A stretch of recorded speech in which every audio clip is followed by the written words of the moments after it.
Hi everybody, I'm Tim Bulott. Welcome to Adventure Backcountry and WeaponsAcademy.com. We haven't been on the channel for a while, but hopefully that's going to change, and we're going to start cranking out videos today. So we've got a little bit of a YJ project, so we're going to be filming some of this with the VX3 in high 8, just to continue with our tradition of the old Jeep, old camcorder look that we've been offering.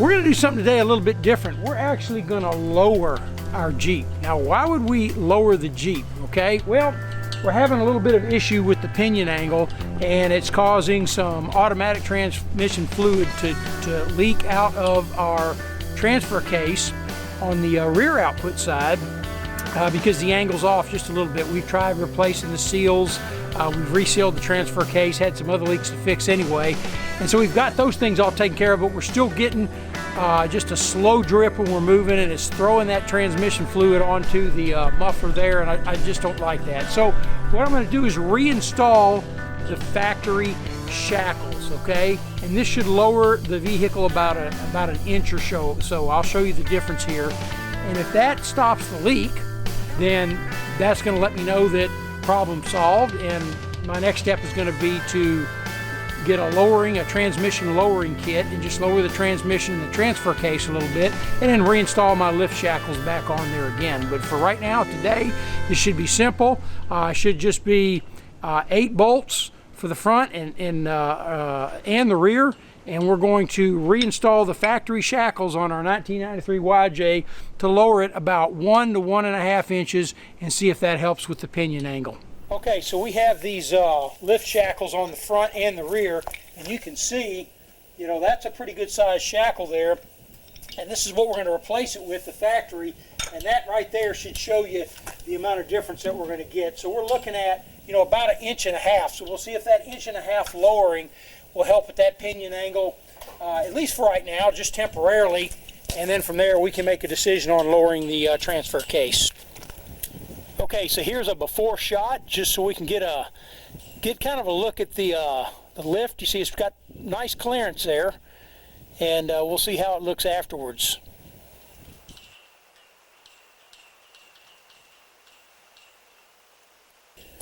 Okay, so there's a look at those rear shackles, and we can see the difference in length when we hold the replacements up alongside there. So I want to actually show the angle there. There's the pinion angle, right? So with that being overextended, what I'm going to do is I'm going to measure right down the output there, put a mark at about 1 inch and a mark at about 2 inches, so we can see how much of that output shaft is actually reinserted into the yoke once we get this thing dropped.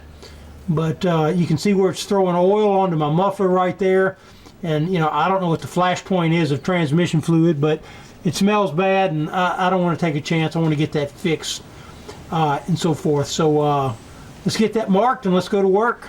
And just a little wider look at the drive shaft and the drop angle to that rear differential there.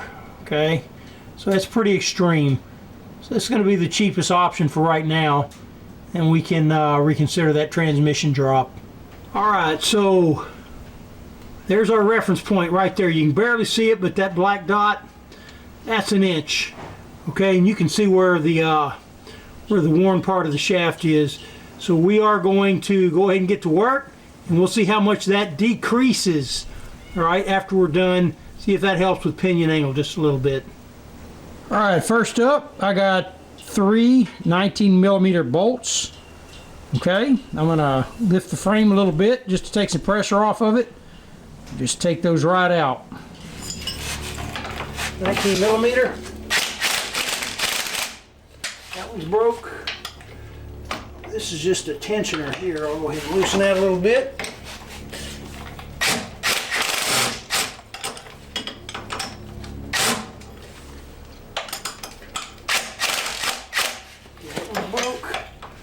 And just tighten, we'll be careful with it. That one's broke. All right. Goes out. Tension just right. Okay, so that bottom one came out no problem.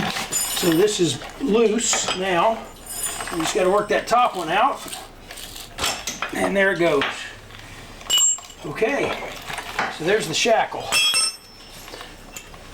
We can see here the difference. It's going to be quite a bit. All right, let's get this new one installed. All right, so we just lowered it. Put these bolts back in all the way through. Pretty simple. And now we're just gonna tighten them up.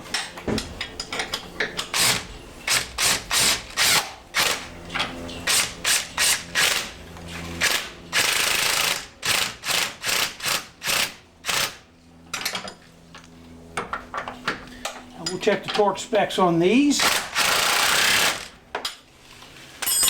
Boy, you can see that's quite a bit of lowering there compared to before. I mean, yeah, that's going to be a decrease there. Anyway, so let's do the other side.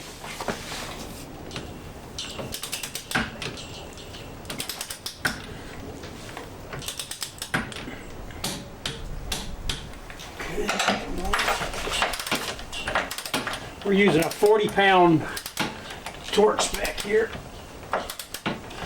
Not too tight to squeeze the bushings too bad, but enough to get a little bit of flex. That was easy. Other side's done. We'll lower it, take a look, get on the front side.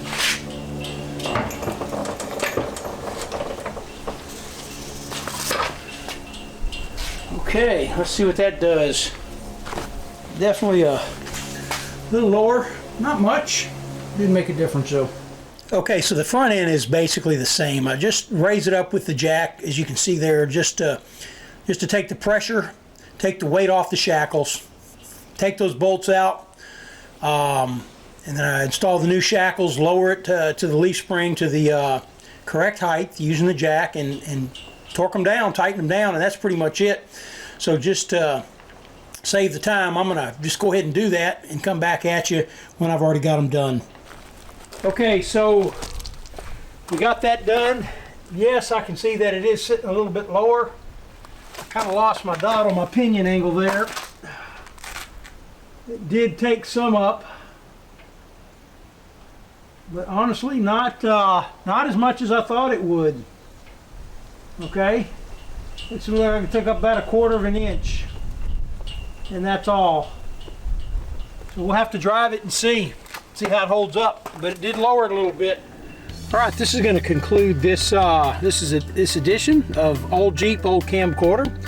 We hope that you've enjoyed that. We'll get back to you with a follow-up to see if that helped our transfer case fluid leak any.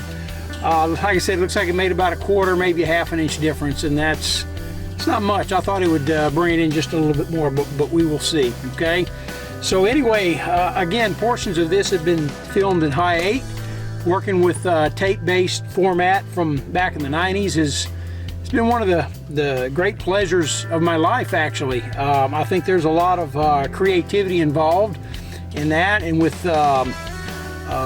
things going the way that they are, you know, AI is coming into play now, artificial intelligence, and that's starting to actually do the editing. I guess for some people that's good, and I can't say that one day I might not appreciate that when I'm short of time, but for now, I still like doing things in more of a traditional way when dealing with these old Jeeps. And then with our newer stuff and on our Weapons Academy channel, you can see we shoot in beautiful 4K with professional quality gear over there. So anyway, we hope you've enjoyed this edition here, Old Jeeps, Old Camcorders here at Adventure Backcountry. Also check us out at weaponsacademy.com. Y'all take care, and we'll see you on the next one soon enough.